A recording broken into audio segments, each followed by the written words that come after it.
안녕하세요, 구독자 여러분. 오늘 소개해드릴 사연은 오싹한 내용인데요. 자, 그럼 시작해볼까요?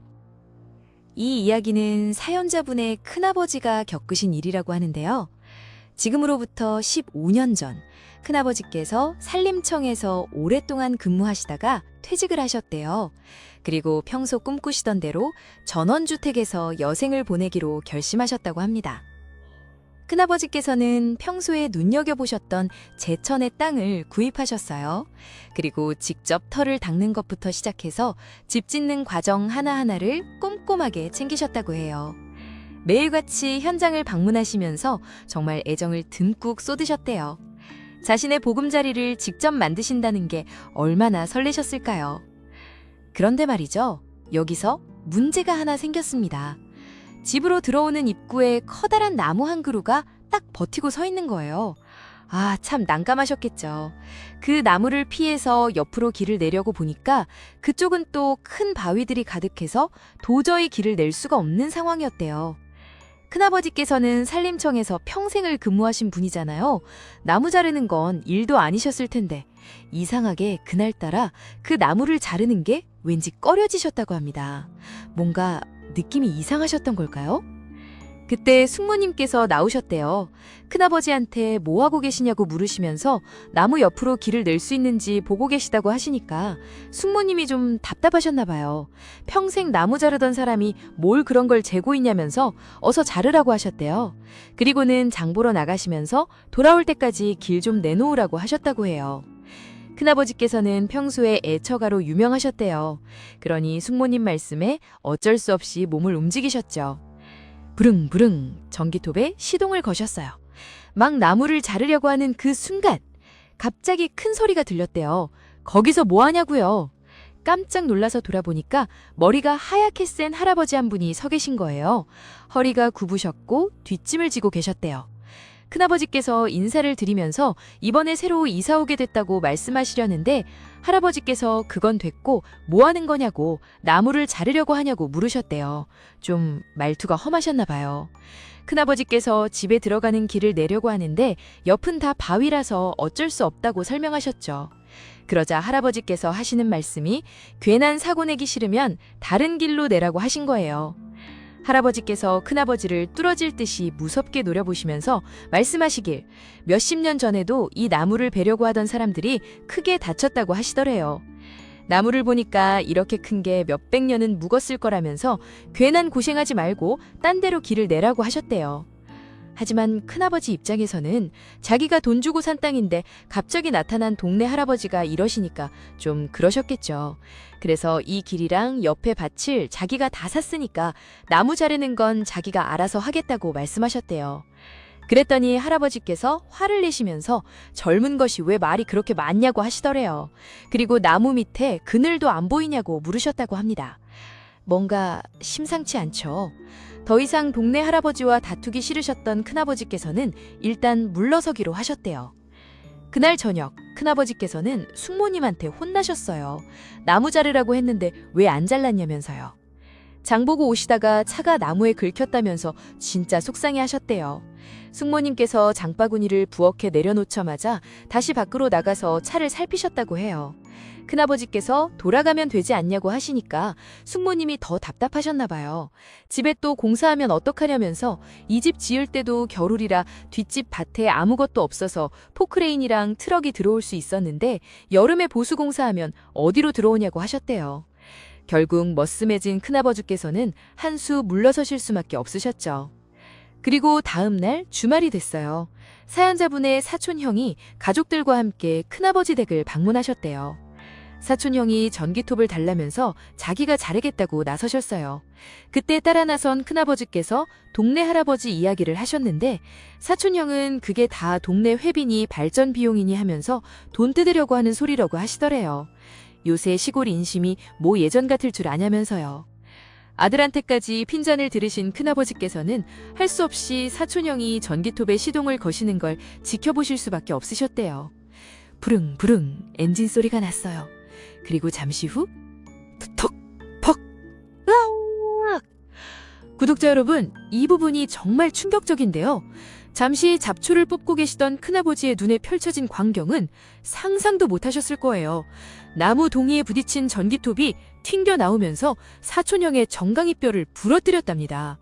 세상에. 결국 그날도 응급실에 가느라 나무는 자르지 못하셨게요. 그런데 말이죠. 이 일 이후로 숙모님의 나무에 대한 집착이 더 커지셨다고 합니다. 며칠 뒤 숙모님께서 큰아버지를 부르셨대요. 나오라고요. 큰아버지께서 전기톱이 얼마나 무거운데 어떻게 베겠나고 하시니까 숙모님께서 전기톱을 왜 쓰냐고 하시더래요. 뭔가 다른 방법이 있으셨나 봐요. 자신있게 밖으로 나가신 숙모님께서 드릴과 농약병을 들고 나타나셨대요. 잘 보라고 하시면서요. 그리고는 드릴로 나무 여기저기에 구멍을 뚫으시더니 그 구멍 안에 제초제를 콸콸 쏟아 부으셨다고 해요. 그 모습을 보시던 큰아버지께서 왠지 모르게 소름이 돋으셨대요. 그날 밤이었습니다. 잠을 자던 큰아버지가 이상한 소리에 일어났대요.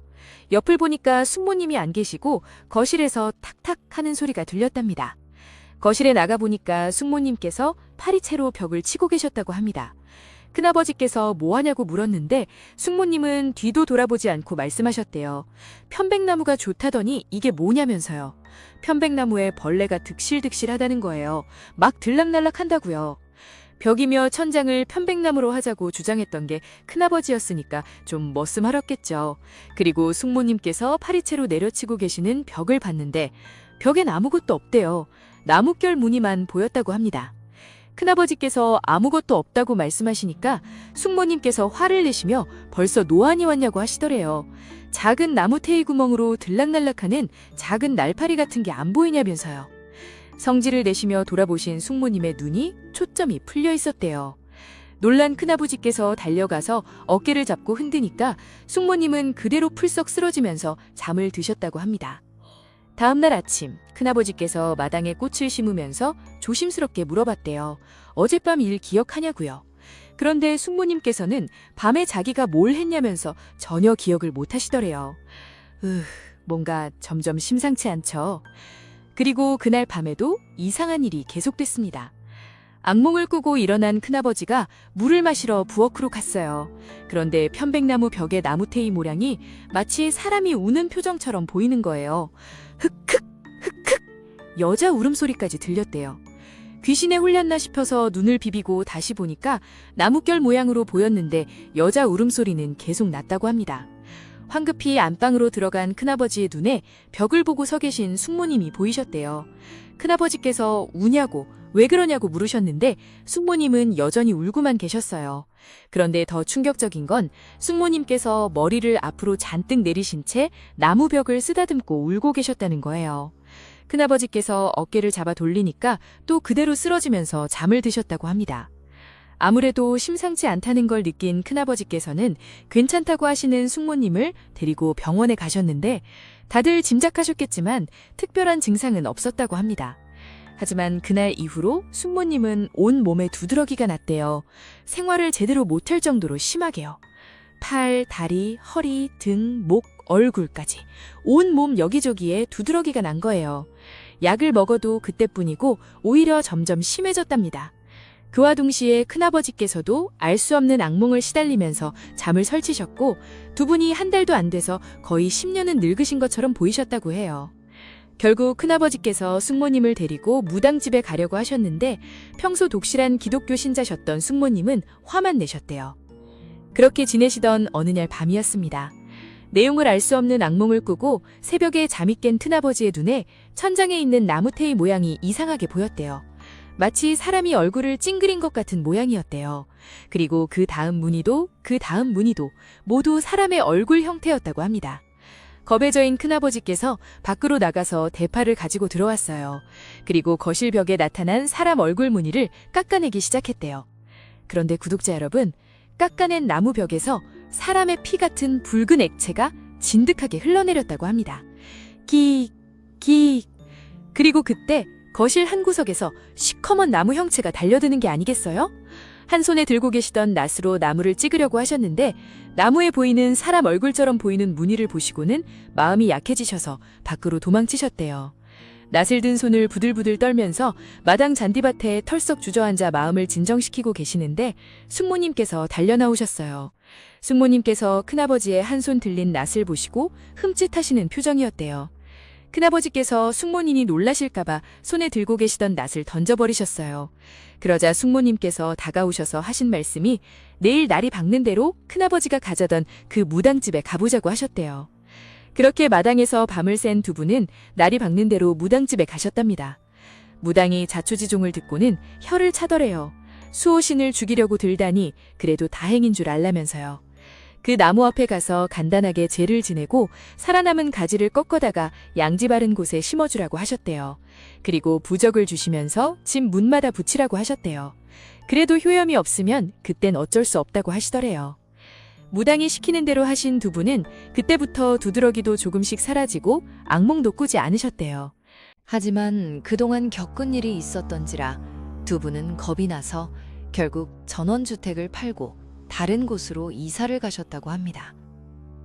그리고 나중에 큰아버지께서 숙모님한테 물어보셨대요. 왜 무당집에 가자고 하셨냐고요. 그때 숙모님 대답이 정말 충격적이었답니다. 숙모님 말씀이 밤만 되면 큰아버지께서 미친 사람처럼 돌아다녔다고 하는데 그게 무서웠대요. 알아들을 수 없는 이상한 소리를 하고 돌아다니는 건 참겠는데 살길을 띠고 낫을 들고 와서 자기를 죽이려고 했다고 합니다. 아무리 말을 해도 이미 정신이 나가서 전혀 통하지 않았다고 했답니다. 숙모님께서는 큰아버지가 치매가 온 줄 아셨대요.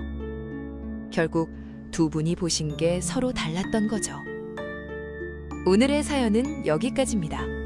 구독자 여러분, 그럼 다음 시간에 또 만나요. 혹시 비슷한 경험 있으신 분 계시면 댓글로 공유해 주세요. 구독, 좋아요, 알림 설정 부탁드려요. 다음에 또 만나요.